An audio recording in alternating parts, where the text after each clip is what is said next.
Hello friend, मैं से कहते शाम जीएच नॉलेज प्रो में आप सभी का फिर से स्वागत करता हूं। तो आज हम आलोचना करेंगे चंद्रगुप्त अंक 1 दृश्य 10। चंद्रगुप्त नाटक का अंक 1 का दृश्य 10। आप जानते हैं पहले अंक में जो है 11 दृश्य है, हम 9 दृश्य आलोचना कर चुके हैं। आज जो है 10 दृश्य को आलोचना करेंगे, ठीक है। तो 10 दृश्य में दृश्य 10 जो है उसके पात्र हैं अलका है एक पात्र, सेल्यूकस है, चाणक्य हैं, चंद्रगुप्त हैं। पात्र परिचय वाला वीडियो जो चंद्रगुप्त का सामान्य परिचय है उसमें मैं सारे पात्रों का जो है रिलेशन समझाया हूँ, एक दूसरे से क्या रिलेशन है, काम क्या है, रोल क्या है, वो सभी समझा दिया हूँ। आप लोग उम्मीद करता हूँ उस सीरीज में देखते आए होंगे, ठीक है। अलका ये तक्षशिल यानी गांधार की राजकुमारी है। तक्षशिल गुरुकुल जो गांधार के अंतर्गत है, अलका जो है गांधार की राजकुमारी है। सेल्यूकस जो यवन सेनापति है, ठीक है, सिकंदर का सेनापति यवन सेनापति है। चाणक्य इसे तो आप जानते ही हैं, ठीक है, मौर्य साम्राज्य का जो है निर्माता है, सबसे मुख्य भूमिका चाणक्य की है। चंद्रगुप्त जो मगध का भावी सम्राट है और इसी चंद्रगुप्त नाटक पे तक्षशिल गुरुकुल आश्रम से चंद्रगुप्त स्नातक करता है, वहाँ से उसका सफ़र शुरू होता है और अंत कहाँ होता है, उसके सफ़र का अंत जो है मौर्य सम्राट बनने के बाद जो है मगध का सम्राट बनने के बाद शेष होता है, ठीक है। तो चलिए शुरू करते हैं। कहाँ से अंक 10 कहाँ से शुरू होता है, आप अंक 8 पे पढ़े होंगे, ठीक है। अंक 8 के वीडियो पे मैं आपको डिटेल बताया था कि अलका बंदी बनाई जाती है, ठीक है। और अलका को बंदी कौन बनाता है, सेल्यूकस अलका को बंदी बनाता है, ठीक है, क्योंकि सिंहरण को उसने मैं डिटेल बताया हूँ उस पर वीडियो, उम्मीद करता हूँ सीरीज में देखोगे सब समझोगे। तो सेल्यूकस जो है बंदी बना लेता है और उसके बाद अंक 8 का अंतिम पार्ट देखना कि अलका बोलती है कि मैं राज मंदिर छोड़कर चली जाऊंगी, ठीक है। तो मैं जाती हूँ इतना बोलती है। गांधार नरेश जो है अन्यमनस्क होते हैं, बोलते हैं हाँ, तो अलका वहाँ से निकल जाती है। फिर जो है अंबिक को समझाते हैं। अंबिक बोलता है यवन सेना अब जो है बिल्कुल छाती पर खड़ी है, बांध जो है बंध चुका है, अब ये असंभव है। तो गांधार नरेश निकल जाते हैं अलका को खोजने के लिए, ठीक है। लेकिन अलका वहाँ से निकलती है, ओके, अलका वहाँ से निकलती है और अलका आगे बढ़ती चली जा रही है, ठीक है। यहाँ से शुरू होता है दृश्य 10। तो अलका आगे बढ़ती चली जा रही है और अलका क्या बोलती है कि अनंत पथ है, कहाँ जाऊँ, किधर जाऊँ, पंथशाला नहीं, बढ़ते चलती है अलका। और अचानक मुलाकात होती है किससे, सेल्यूकस से। सेल्यूकस ने अलका को बंदी बनाया था। अब जैसे अचानक मुलाकात होती है सेल्यूकस से, सेल्यूकस देखता है अरे राजकुमारी, सुंदरी राजकुमारी आप, हाँ, क्या बोलता है सेल्यूकस कि सुंदरी राजकुमारी आप। अलका बोलती है हाँ, मेरा देश, मेरी मिट्टी, मेरा वतन, यहाँ के एक एक परमाणु मेरे हैं, सब कुछ मेरे हैं, मैं तो क्या आश्चर्य की बात है। हाँ, सेल्यूकस बड़े आश्चर्य से बोलता है कि वन में, क्योंकि जंगल है और वन में जो है अकेली किसको देखता है, अलका को देखता है, तो इसलिए वो जो है अकचका जाता है, शॉक्ड हो जाता है और बोलता है सुंदरी राजकुमारी आप। हाँ, हालांकि राजकुमारी भी बोल सकता था लेकिन बोलता है कि सुंदरी राजकुमारी आप। तो अलका बोलती है कि हाँ मेरा देश, बोलती है। उसके बाद बोलता है अलका को कि आप जो है यहाँ पर क्या कर रही हैं अकेली।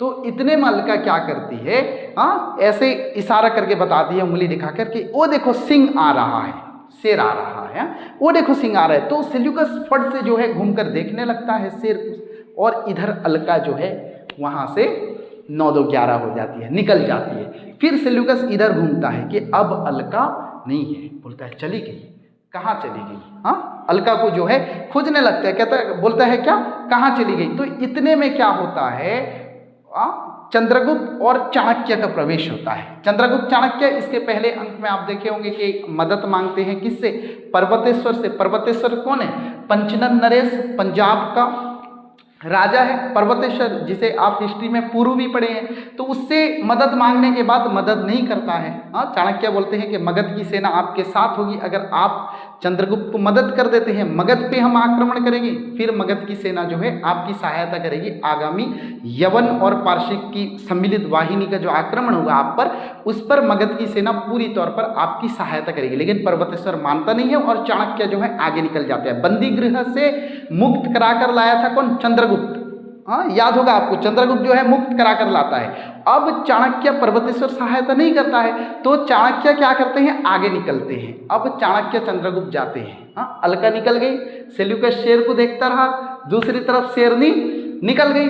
अब जो है चंद्रगुप्त चाणक्य, और चंद्रगुप्त क्या बोलता है कि आर्य, मेरा जो है नस जो है बंधन छोड़ दिया है, अब प्यास लगने लगा और मुझसे बढ़ा नहीं जाता। चाणक्य बोलते हैं थोड़ा दूर और नहीं चलोगे?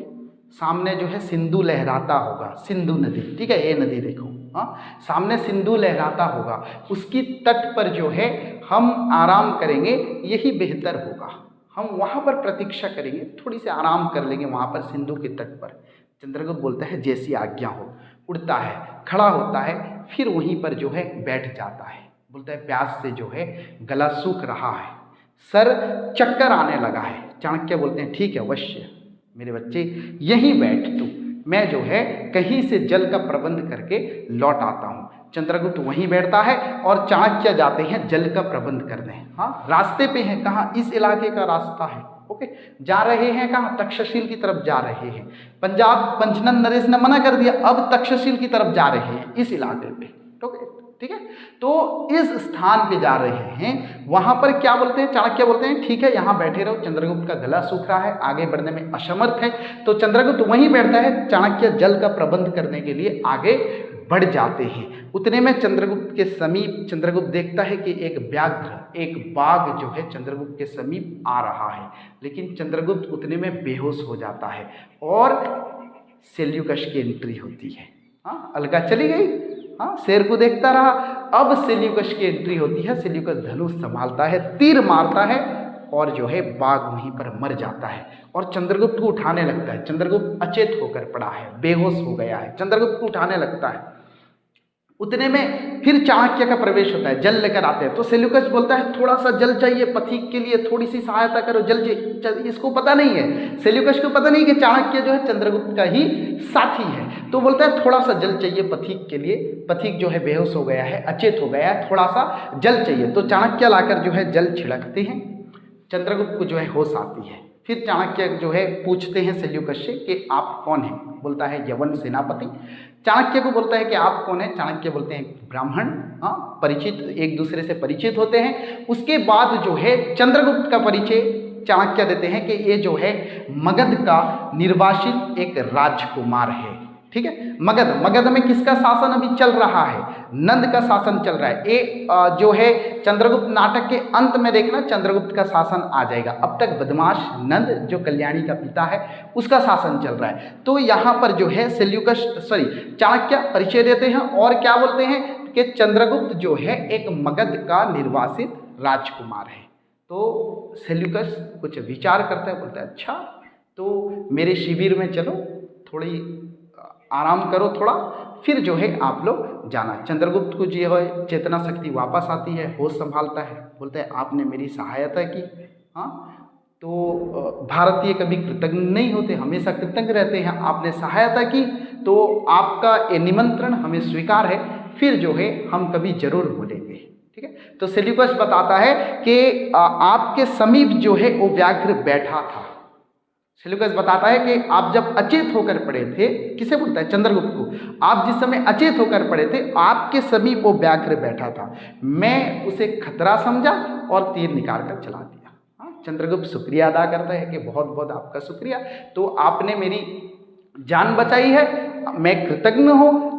हम जो है श्योर दोबारा मिलेंगे, लेकिन इस वक्त आपके शिविर में मैं नहीं जा सकता। सेल्यूकस बोलता है, सेल्यूकस को समझ में आ जाती है। चाणक्य बोलते हैं कि मगध का निर्वासित राजकुमार है, तो यवन वाहिनी पूरे आर्यव्रत पर कब्जा जमाना चाहती थी। तो अगर मगध के निर्वासित राजकुमार को अपने हाथ में ले लिया तो आगे का सफर जो है आसान हो जाएगा। इसलिए निमंत्रण देता है सेल्यूकस कि चलो मेरे शिविर में थोड़ा सा आराम करो। लेकिन वहां से निकलते हैं कौन, चाणक्य और चंद्रगुप्त। चंद्रगुप्त बोलता है कि फिर जो है बाद में कभी मिलेंगे। इतने में इन तीनों को देख लेती है कौन, अलका। वहीं पर है, सारा खेल यहाँ हो रहा है, ठीक है। अलका देख लीजिए, अलका देखकर मन ही मन में बड़ी उदास हो जाती है।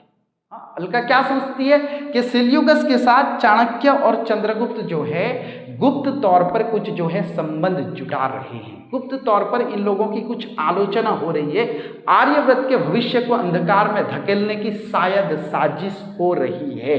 अलका सोचती है कि चाणक्य, चंद्रगुप्त, अलका को पहले से पता है चाणक्य, क्योंकि अंक 1 के दृश्य 1 पे सिंहरण से परिचित होती है, चंद्रगुप्त से परिचित होती है, चाणक्य से परिचित होती है। जब जिस समय अंबिक जो है तलवार सींचता है किस पर, सिंहरण पर, चंद्रगुप्त उसे रोकता है। अंक 1 का दृश्य 1 पे देखे होंगे। तो अलका सोचने लगती है मन ही मन में कि सारे जो है मिले हुए हैं, बड़ी उदास होती है, सोचती है कि आगे चलूं, मतलब पंजाब की तरफ। बोलती है देखो यवन वाहिनी जो है झेलम पार करने के लिए यवन सेना जो है पूरा उतावली है। अब पता नहीं पर्वतेश्वर किस स्वप्न में निमग्न है, अब ये लोग जो है मिस रहे हैं किससे, सेल्यूकस से। फिर बोलती है कि आगे चलो, झेलम यहाँ की नदी है, बैटल ऑफ झेलम आपने इतिहास में पढ़ा होगा। तो फिर बोलती है कि आगे बढ़ो। फिर ये सोचती है कि चलो तपस्वी दांडायन का जो है आश्रम है, वहाँ से जो है कुछ शांति संदेश लेती हूँ, आशीर्वाद लेती हूँ, फिर जो मैं आगे बढ़ती हूँ। इतना बोलकर अलका निकलती है किधर, दांडायन, तपस्वी दांडायन के आश्रम की तरफ निकलती है। और यहीं आकर अंक 1 का दृश्य 10 कंप्लीट होता है। नेक्स्ट वीडियो में मैं आपको बताऊंगा अंक 1 दृश्य 11, जो अंक 1 का अंतिम दृश्य है, ठीक है। तो कुछ समझ में नहीं आया होगा तो कमेंट बॉक्स पर जरूर पूछना। चलिए फिर मिलते हैं नेक्स्ट वीडियो में आप लोगों के साथ, तब तक के लिए आज्ञा दीजिए। जय हिंद।